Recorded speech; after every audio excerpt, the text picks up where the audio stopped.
नमस्कार दर्शक बंधु, जय जगन्नाथ। आज आम देखा पोई शाग विषय रे।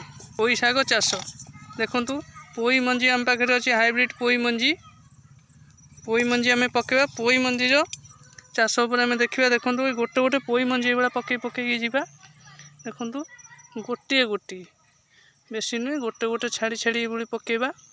पकई पकई जा सला भितर पोई मंजी पकेले।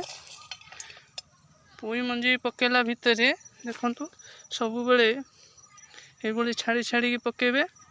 पकेला परे कौन खत खत दबा आम खत टे बहलिया दबा। खत जिते बहलिया दबा से आमर पोई भल हम। आपण मैंने यहाँ देखो संपूर्ण ऑर्गेनिक प्रोसेस खत बिना सार रे पोई आम घर खाइबापी बिक्री भी हुए। देखु ये गला आपणकर पोई चाष। देखो कम खर्च रे कम समय रे बिना सार रे भल पोई चाष।